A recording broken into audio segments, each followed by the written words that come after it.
Ավարտից 2 տուր առաջ այսպիսի հետաքրքրությամբ երբեք լարվածությամբ չենք եղել։ Միշտ երևի թե մենք եղել ենք մակեդոնացիների դիրքում, երբ որ մեզ համար այս վերջի 2 խաղը ոչինչ չի նշանակել եւ ուղղակի հերթական խաղի կարգավիճակ։ Բայց հիմա մեզ համար կոնկրետ այս պարագայում շատ լրիվ այլ է եւ մենք առաջինական պետք է նմանատիպ փորձության ենթարկվենք եւ տեսնենք թե դա ինչպես է անցնելու։ Ես ուղղակի կցանկանայի դիտենք հավաքականի հետ կապված տեսանյութը, երբ Մինասյանը իր կարծիքներն կհայտնի եւ որից հետո մեր հեռուստադիտողները ովքեր կզանգարեն, նրա կարծիքից հետո իրենց տեսակետն էլ կհայտնեն։ Խնդրեմ։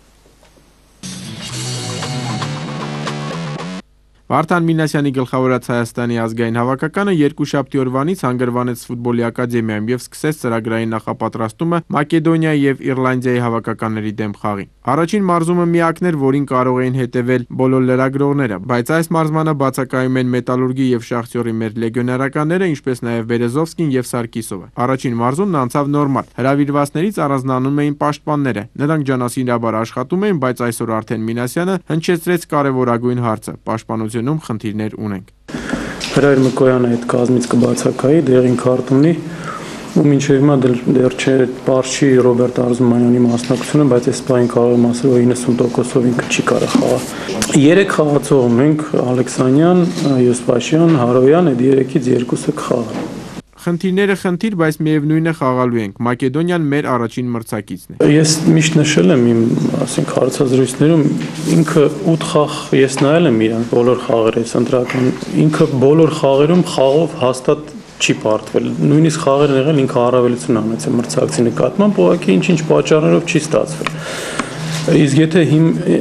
այս այժմյան իրավիճակը, իրանք հիմա բացի այդ խաղի որակին գումարել են նաև շատ կազմակերպված թիմ է դարձել, որտեղ այս վերջի 4 խաղը գումարենք, իրանք նոր մարզիչ ունեն այդ ընկերական խաղն էլ հետը,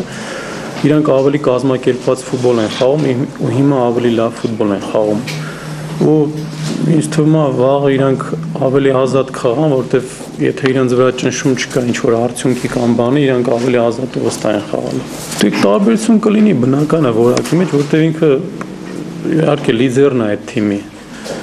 բայց չգիտեմ տարբերությունը որ կողմը կլինի դրական թե բացասական։ Պանդևը մակեդոնացիների անվիճելի լիդերն է, բայց հայտնի է, որ նա Երևան չի ժամանել։ Մինասյանը խոսեց նաև Ֆորտունայի գործոնի Սլովակիա-Ռուսաստան խաղի եւ իհարկե Հայաստան-Մակեդոնիա հանդիպման մասին։ Գիտեք ինչ, առանց բախտի չի լինի, որտեղ նույն այդ ժուրնալիստը թող ասել, որ մենք բախտով չհաղթեցինք Մակեդոնիային։ Ֆուտբոլի մեջ առանց կյանքում էլ չի լինի առանց դրանից, որ բայց բախտը միշտ գալիս է նրա մեջ, ով ցանկությունի շատ արժեք։ Եթե մենք ցենց նստենք աթոռին ու սպասենք բախտին, հաստատ չի գա բախտը, հենց որ պետք է աշխատես, որ դա էլ գա։ Կարծեմ մեր խաղից հետո է հենց սկսում ինքը պարտադիր։ Իսկ ինչ նախատեսում ունեք։ Հուսով եմ մենք վաղ կհաղթենք։ Մենք էլ ենք հուսով, որ վաղը մենք կհաղթենք, որովհետև մենք չենք բաժանում մեր ազգային հավաքականից, բայց ինչպես նկատեցիք, հնչեց փաստորեն այն խնդիրը մեր գլխավոր մարզչի շուրթերից, որը մենք հիմա նույնպես պետք է խոսենք այդ խնդրի մասին, անկասկած կենտրոնականների խնդիրը առկա է այս խաղում։ Եվ բարեկամներ, եկեք նորից ես թեկուզ մարզչի խոսքերից հղվելով նշեմ, որ իրոք Մակեդոնիան վաղը դուրս է գալիս ավելի անկանչկատ խաղադաշտ, քանի որ թիմը մրցանակային տեղերի համար ոչ մի նպատակ, մարզական նպատակ այս խաղում չի հետապնդում։ Մեր մոտ լրիվ հակառակն է, մեր մոտ շատ կարևոր է արդյունքը։ Մեզ շատ է հարկավոր, այսինքն միայն հարկավոր է հաղթանակ, հետևաբար այստեղ պատասխանատվության, լարվածության խնդիր ինչ որտեղ կարող է լինել։ Մյուս կողմից էլ մեր պաշտպանության խնդիրը, հիմա լսենք, զանգ կա եւս մեկ, հետո կշարունակենք։ Լսում ենք ձեզ։ Ալո։ Լսում ենք ձեզ։ Խոսեք։ Ես ուղղակի կցանկանայի նշել, որ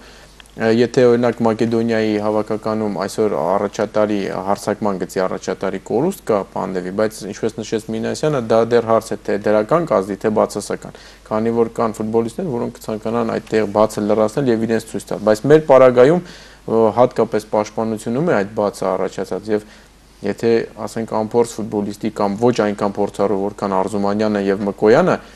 այս բացը կարող է իր բացական ազդեցությունը թողնել։ Լսենք, զանգը միացնում ենք։ Ալո։ Լսում ենք ձեզ։ Բարի երեկո ձեզ։ Բարև ձեզ։ Ուզում եմ մաղթել մեր թիմին հաղթանակներ եւ մի խնդրանք։ Լսում ենք։ Ինչպես մեր ֆուտբոլիստները նշեցին, Հայաստան-Ռուսաստան խաղի ժամանակ այդ մեր ֆանակումբի մասնակիցները բարձրախոսով նաեւ բացի աջակցությունը, բացի օգնությունը, նաեւ խանգարում էին եւ ֆուտբոլիստները խաղի ժամանակ չէին լսում միմյանց ձայները եւ եթե կարելի է ձեր հաղորդման միջոցով հնարավոր է փոխանցել, որ այդ բարձրախոսը չլինի Մակեդոնիայի հետ խաղում։ Շնորհակալություն զանգի համար, ես կարծում եմ, որ 15,000-ով Հանրապետական ստադիոնը այսօրվա խաղի ժամանակ շատ աղմկոտ է լինելու, ես ուղղակի հավատացած եմ դրանում, որովհետև մեր թեկուզ ՖԱՖ-ը կամ առաջին ճակատը անկասկած ամեն ինչ կանի 12-րդ խաղացողի իր կարգավիճակը ապահովելու եւ մեր թիմին անկասկած աջակցելու համար, ես չեմ կարծում, որ կարող են լինել բարձրախոսներ, բայց այստեղ Ռուսաստանի խաղի ժամանակ եղել է, կարծում եմ նման։ Կարծում եմ հիմա արդեն թե Անդորրայում եւ թե Սլովակիայում մեր երկրպագուները նման բաներ չէին օգտագործում եւ այս անգամ արդեն առանց բարձրախոս կլինի եւ մեր խաղացողները կհասկանան ու կլսեն միմյանց խաղադաշտում։ Հետաքրքիր է, որ այսօրվա մեր հեռախոսազանգերը, որոնք զանգում են մեր հաղորդմանը, խնդրանքով են դիմում։ Եվ բացի այդ, ամենակարևորն է, որ ամեն մարդ յուրովի փաստորեն մտածում է, մտահոգված է մեր հավաքականի այսօրվա խաղի հետ կապված, ամեն ինչ շատ լավ է, բարեկամներ, հավատացեք, որովհետեւ հենց նման կերպով մենք միայն կարող ենք հասնել հաջողության միահամուռ թե մտահղացումներով, թե մտահակումներով, մի խոսքով ազգովի պետք է մոտենալ այս ուղղակի այն ֆուտբոլիստները, ովքեր մտնելու են խաղադաշտ, ամեն ինչ անելու են, անկախ որ դիրքում են խաղալու, ամեն ինչ անելու են ուղղակի մեծ ցանկությամբ նվիրվելու են հաղթանակի համար եւ ես ուղղակի կցանկանայի այս պահին ներկայացնենք մի քանի ինտերվյու, Վան, մինչև մեր խաղացողների հարցազրույցներ ես ուզում եմ մի փոքր ավելի մենք մանրամասնենք այն խնդիրը, որը խոսեց ուղղակի շատ մակերեսորեն մենք անցանք, իրոք բավականին լուրջ խնդիր է, իսկ կենտրոնական պաշտպանների խնդիրն եմ ասում, որտեղ այստեղ փաստորեն առաջնային է դառնում մեր թիմի ամբողջ խաղացողների արդեն խաղերի Մինասյանն ասաց, որ 3 տարբերակ ունի, 3-ից 2-ը անպայման խաղալու են։ Ես կարծում եմ, որ Ալեքսանյանը անկասկած կգործի։ Հարոյան Ալեքսանյանն եւ Յուսպաշյան։ Այս 3 ֆուտբոլիստներից 2-ը անպայման վաղը մտնելու են խաղադաշտ։ Ալեքսանյանը վերջին 2 խաղերում շատ լավ հանդիպում է անցկացրել։ Բայց դրանից հետո իր թիմում ոչ մի խաղ չի խաղացել։ Դե ամեն ինչ ասենք հարաբերական է այստեղ կարող Ալեքսանյանը ասենք միջազգային խաղին կարողանա շատ լավ տրամադրվել ամեն դեպքում ինձ թվում է համենայն դեպս որ Ալեքսանյանը կլինի կենտրոնական պաշտպանի դիրքում այ մյուս 2 խաղացողներից ում կընդգրկի մարզի չէ դա արդեն մարշչական կոնկրետ գործ է եւ այստեղ մենք մեր խոսքը ասել չենք կարող եւ բացի այդ էլ ցույց կտա հանդիպումը բայց գումարած դրան Սլովակիայի խաղում հիանալի խաղացին մեր հենակետային կիսապաշտպանները հենակետային կիսապաշտպանի գործոնը կենտրոնական պաշտպան